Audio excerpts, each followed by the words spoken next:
हैवान सुंदरी, गुंडे और लड़की। रात 9 बजे एक लड़की तेजी से ऑफिस से बाहर निकली थी और बाहर आते ही मौसम का नजारा देखकर उसका मन भयभीत हो गया था। बारिश तेज तूफानी रफ्तार से बरसती हुई दिखाई दे रही थी। आज मैं लेट हो गई हूँ और यह मौसम भी आज कितना खराब हो चुका है, कोई ऑटो वाला भी नजर नहीं आ रहा है। यही वक्त था।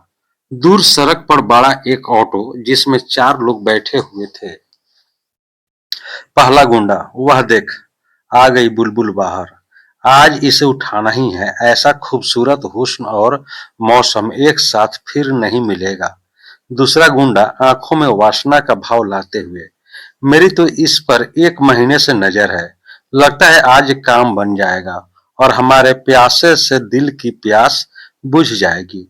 तीसरा गुंडा अपने सीने पर हाथ फेरते हुए, तो फिर देर किस बात की है? वह ऑटो के इंतजार में खड़ी है। हम यहीं उतर जाते हैं, तुम ऑटो उसके पास लेकर जाओ, उसे बैठा कर लाओ, फिर हम यहाँ से ऑटो में चढ़ जाएंगे। चौथा गुंडा ऑटो स्टार्ट करते हुए, ठीक है, तुम सब उतरो, मैं उसे बिठाकर लाता हूँ। उसकी आंखों में वह खूबसूरत लड़की तैरने लगी थी। ऑटो अब तेजी से आगे बढ़ा था। लड़की जो अपने ऑफिस से बाहर खड़ी थी, अब हाथ हिलाते हुए, शुक्र है एक ऑटो तो नजर आया। फिर ऊंची आवाज में, ऑटो ऑटो। गुंडा तेजी से ऑटो उसके पास ले लिया था। मैडम, कहाँ चलना है? लड़की, अमृत विहार कॉलोनी। गुंडा, ठीक है मैडम, बैठ जाओ, मौसम कुछ ज्यादा ही खराब है, किराया थोड़ा ज्यादा लगेगा। लड़की, ठीक है, ले लेना, तुम चलो तो सही। और फिर उसके ऑटो में बैठ गई थी। गुंडे ने सारा काम बेहद सफाई से किया था। उसने लड़की को बिल्कुल भी आभास नहीं होने दिया था कि यह सब आज उसके साथ क्या होने वाला है। ऑटो में पानी आ रहा था। उसका पर्दा ऑटो वाले ने गिरा दिया था। फिर तेजी से ऑटो आगे बढ़ा दिया था।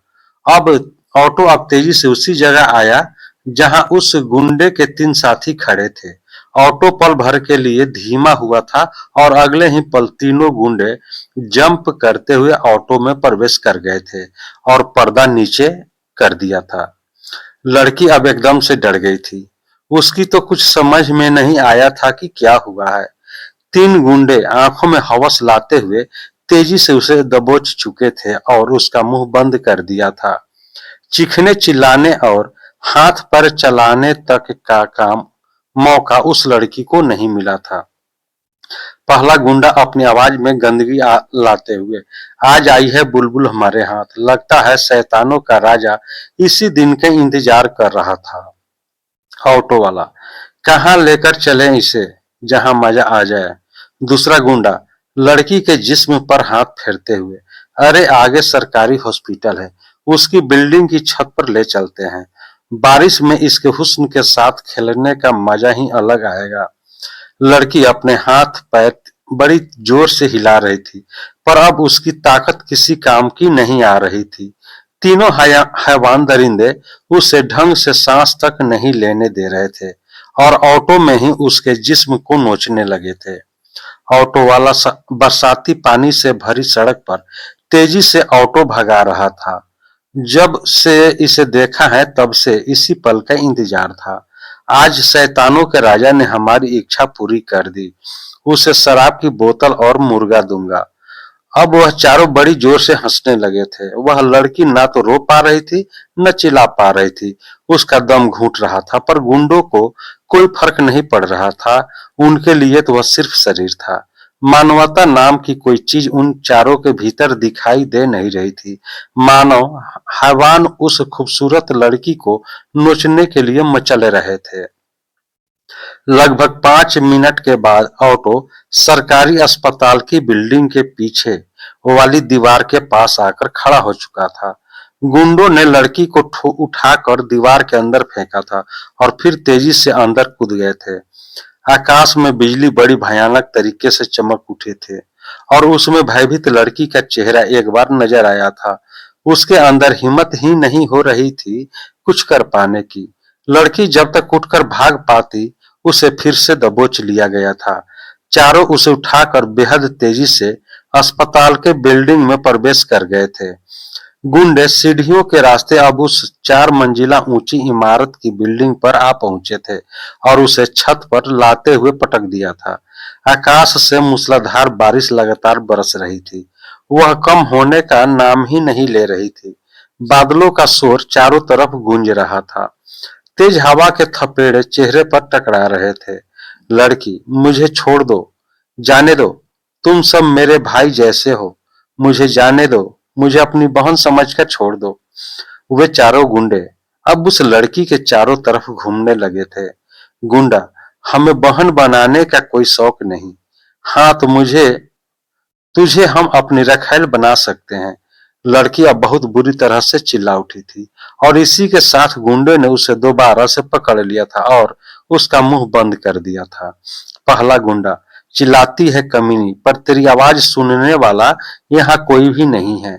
यह सरकारी हॉस्पिटल तो कब का बंद हो चुका है।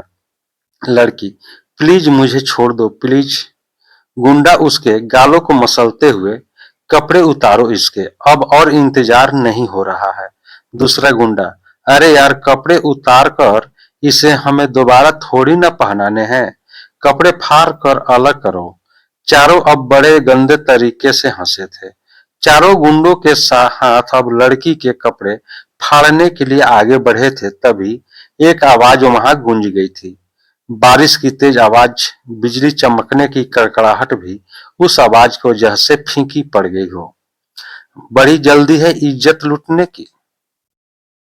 अस्पताल की विशाल और बड़ी छत के एक तरफ से आई उस सरसराती हुई आवाज को सुनकर यह चारों गुंडे एकदम से डर के मारे उछल पड़े थे, क्योंकि उस भयानक अंधेरे और सुनसान छत पर इन्हें उम्मीद नहीं थी कोई इस तरह उन्हें आवाज दे देगा। दो गुंडों ने लड़की को दबोच रखा था और दो गुंडे खड़े होकर अब उस दिशा की तरफ देखने लगे थे जहां से आवाज आई थी। कौन है? कौन है वहां?